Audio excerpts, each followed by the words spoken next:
guyyaan har'aa bitootessa 9 bara 2022 filannoo Somaaliyaa keessatti hirmaannaan dubartootaa akka eegametti hin geggeessamin hafe haalli mirga namaaf nageenyaa Itiyoophiyaa gama kaabaa keessa gada deemaa deemuutu gabaasame. Qophiin keenya har'aa keessatti gabaasaalee dhiyaatan keessaati.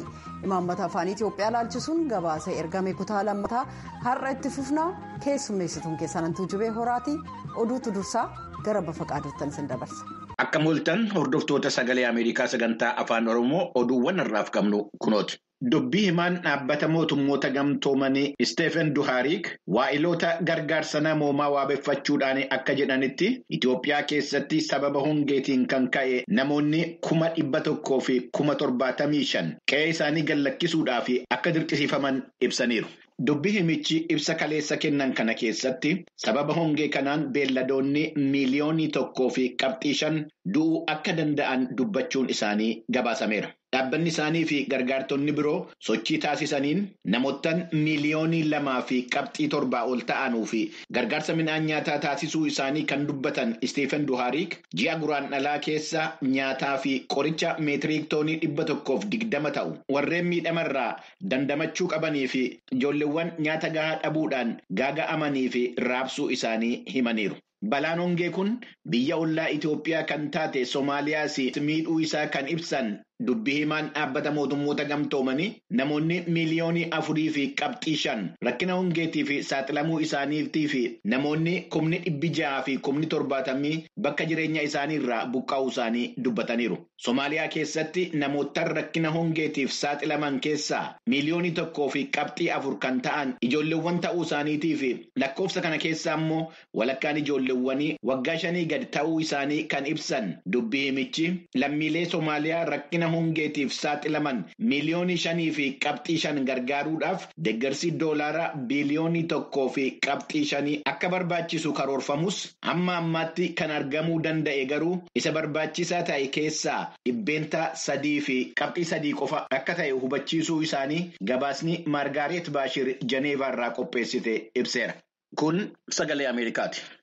Torban lamman darbee fi Raashaadhaa wajjiniin wal waraansa keessa kan jiran pirezidaantiin Yuukireen Volodimiir Zelenskii biyyi isaanii kanaan booddee miseensa naatoo ta'uudhaaf akka fedhii hin qabne dubbachuu isaanii gabaasni dhaabbata oduu Ajaans Firaans Pireesii ibseera. Wixata dheengaddaa galgala dhaabbata oduu ABC waliin gaaffii fi deebii taasisan keessatti pirezidaant Zelenskiin akka jedhanitti biyya jilbeenfattee waa kadhattuu fi pirezidaantii ta'uu akka hin barbaanne dubbataniiru. Waa'ee kutaawwan baha biyyattii keessa jiran lamman warreen Yuukireen irraa fottoquudhaaf lolanii fi warreen Raashaan ittuun lola hammaa hin jalqabin duraan beekumsa biyyummaa kennite irratti waliigaltee marii irratti hundaa'e taasisuudhaaf akka qophaa'aa ta'an himuun isaanii gabaasameera. Kutaan biyya Yuukireen Dooneeskii fi Lugaanisk bara 2014 jalqabanii bilisoomuudhaaf mootummaa Yuukireenii wajjiniin lola keessa akka turan kan beekan yommuu ta'u, pirezidaant Zelenskiin kutaalee biyyaa lamman kana ilaalchisee yaada kennaniin mootummaan isaanii rakkina biraa keessa galuudhaaf akka qophaa'an taane himaniiru. Dhimma kana irratti ergaa pirezidaantii Raashaa Volodimiir Puutiniif dabarsaniin wanti Puutiin gochuu qaban taa'anii mari'achuudha jechuun isaanii gabaasameera. Sababni guddaan Raashaan Yuukireen irratti waraana labsite akka biyyi ollaa ishee miseensa naatoo hin taane ittisuudhaaf akka ta'e hin beekamu. Tibbana kana dhimma wal waraansa kanaaf sababa ta'e hiikuudhaaf hooggantoonni biyyoottan adda addaa Raashaadhaa fi Yuukireeniin gidduu deddeemaa jiraachuun isaanii akka gabaasamaa ture hin yaadatama. Siviilonni wal waraansa keessatti qabamanii jiran akka bahuu danda'anuuf jecha Raashaan roobii har'aa dhaabinsa dhukaasaa labsuun ishee gabaasameera.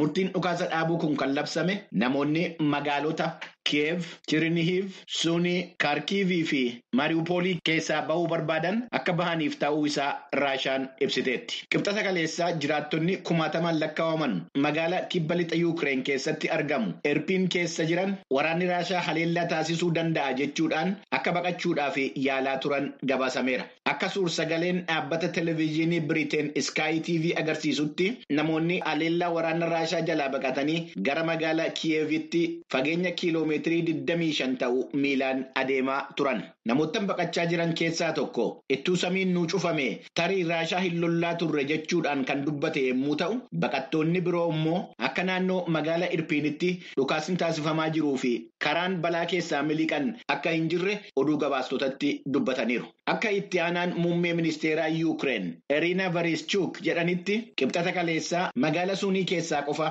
namoonni 5,000 baqatanii bahaniiru. Dhaabbanni mootummoota gamtoomanii dhimma baqattootaa irratti hojjetu UNHCR namoottan weerara Raashaan Yuukireen keessatti raawwachaa jirtu baqatanii Poolaandiin seenan 1,200,000 ga'uu isaanii beeksiseera.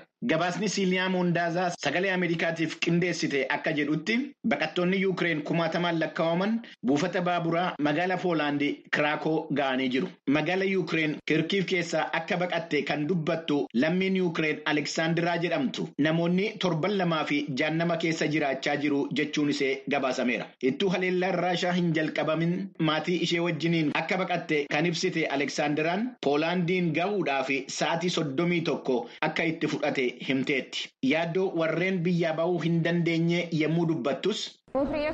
We come from Kharkiv, Ukraine. People have been living in complete health. Firoottan koo Yuukireen keessa jiru. Akaakayyuu fi akkoon koo eessayyuu deemuu hin danda'an. Dhukaasa keessa jiraachuun baay'ee sodaachisaadha. Namoonni bishaan hin qaban. Jetteetti. Akka dhaabbanni mootummoota gamtoomanii jedhutti haala Yuukireen daran hamaa ta'e keessaa miliquudhaaf namoonni 2,000,000 biyya isaanii gallakkisanii bahuudhaaf dirqamaniiru. Lakkoofsichi ammas itti fufaa jedhameera. Albert Riyeeraa nama Kaatalaan yommuu ta'u fedhii isaatiin magaalaa Poolaandii Kiraakoo keessatti baqattoota gargaaraa jira. Namoottan akka isaa guyyaa guyyaadhaan seenaa adda addaa baqattootarraa dhaga'aa oolu. Albert waan isa mudate tokko yommuu dubbatu. People tell you their house no longer exists or they don't know. Namoonni manni isaanii kana booda akka hin jiraanne yookiin immoo akka jiraachuuf dhiisuusaa hin beekne dubbatu. Dubartiin gargaaraa ture tokkoon meerree qodaan kee jedheen gaafadhe. Lakki kanuma qodaa hin qabu jettee natti himte. Namoonni caalaan bakka buufata baaburaa Kiraakootti mul'atan qodaa yaraa harkatti qabatanii argamu. Tola ooltonni baqattootaa fi waan nyaataa fi waan dhugamu kennuudhaan akkasumas kallattii agarsiisuudhaan gargaaraa akka jiran gabaasameera. Yommuu bakki buufata baaburaa Kiraakoo guutaa jiru kanatti hanga'oonni mootummaa Poolaandii bakkeewwan baqattoota itti keessummeessan biroo biyyattii keessatti qopheessuudhaaf hojjechaa jiraachuu isaanii akka ibsan gabaasameera. Hordoftoota keenya oduuwwan har'aaf qabnu kanuma qophiilee keenyaafanii wajjiniin turtii gaarii. Kan hordofaa jirtan as Waashingtan DC irraa akka darbu sagalee Ameerikaa sagantaa afaan Oromooti. Mootummaan Itoophiyaa humnoonni Tigraayiif gareeleen hidhatan hookaraaf dararaa Itoophiyaa gama kaabaa rakkoo keessa buusaa jiru akka dhaaban koomishiinarittiin tokkummaa mootummoota kan dhimmootii mirga namaa Miishel Bachaleet yaadachiisaniiru jechuudhaan Liisaa Shilaayin Jenevaarraa gabaasteetti kunoo. Hooggantuun dhimmootii mirga namaa akka tokkummaa mootummootaa Bachaleet kibxata kaleessaa kan hammaataa adeeme rakkoo dhimma mirga namaaf rakkoo namoomaa laalchisee rifaatuu jiru ibsanii jiran. Walitti bu'iinsi humnootii mootummaa Itoophiyaaf TPLF gidduutti baatilee 16 geggeessamaa ture gara naannolee ollaa Affaarii fi Amaaraatti illee babal'atee jira jedhan. Kunis jedhan Bachaleet lakkoofsi siiviilota ajjeefamanii dabalaa adeemuusaa miidhaan qaamaa akkasumas qabeenyaan siiviilota naannichaa manca'uusaati. Wal waraansa sana keessatti harki eenyuyyuu qulqulluu miti jedhan koomishiinarittiin kun.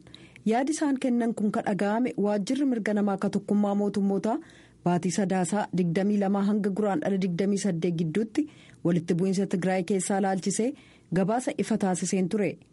Bachaleet humni qilleensa Itoophiyaa irra deddeebi'uun haleellaa samiirraan geggeesseen kanneen dhibbaan lakkaa'aman yoo dhuman siiviilota dhibbaan lakkaa'aman qaama isaaniirra miidhaan ga'u waajjirri isaanii galmeessee jira jedhan. Akkuma kanaan jedhan Bachaleet humnoonni Tigraayiif gareeleen hidhatan kanneen biroon haleellaa suukanneessaa Affaariif Amaaraa keessatti raawwataniin hedduun yoo du'an kanneen dhibbaan lakkaa'aman miidhaan irra ga'ee jira. Manneen barnootaaf waaltaalee eegumsa fayyaa dabalatee bu'uuraalee misoomaa siivilii irratti miidhaa hamaa saamichaaf manca'uu geessisan jechuun gareelee wal fincilan yakkaniiru. Haleellaalee an tuqeef kanneen biroo akka seera sadarkaa addunyaatti yaaddoo cimaa dhaqqabsiiseera. Kunis beekaa manniiwwan siiviilotaaf qabeenya siiviilotaa haleeluu ka dhorku akkasumas haleellaalee ituu adda hin baasin geggeessamuuf manni waraanaa irratti haleellaa oofamuudha. ammas irra deebi'ee TPLF'if qaamotii kanneen biroon walitti bu'iinsa akka dhaabanan gaafadhaa jedhan. tokkummaa mootummootaatti itti aantuu bakka buutuun dhaabbataa kan Itiyoophiyaa ambaasaaddar Maahilat Haayiluu gabaasi sun dhugaa lafarra jiru waliin hariiroo tokkoyyuu hin qabu jechuudhaan oduuwwan waliin dhaaman irratti kan hundaa'e jechuun fudhatama dhabsiisan. mootummaa Itiyoophiyaa kamiidhuuf gareelee shororkeessotaa cimsuuf jecha dhimmi mirga namaa akka malee itti fayyadamuunsaa nama gaddisiisa jedhan. Itiyoophiyaan dirqama ishee mirga namaa ba'uuf akkasumas walitti bu'iinsa jiru furuuf marii ijaaraa ta'e geggeessuuf qophiidha jedhaniiru. Komishiinarittiin olaantuun Baachelet rakkoo namoomaa naannoo sana keessaa hammaataa adeeme dubbatanii jiran. Gargaarsi namoomaa naannoo Tigraay akka hin dhaqqabne rakkoon nageenyaa jiraachuun danqaa ta'uu itti fufeeraa jedhaniiru. kun immoo wabiin midhaan nyaataa hiyyummaaf qeerraa buqqa'uun dabalaa adeemuuf sababaa ta'e jedhan.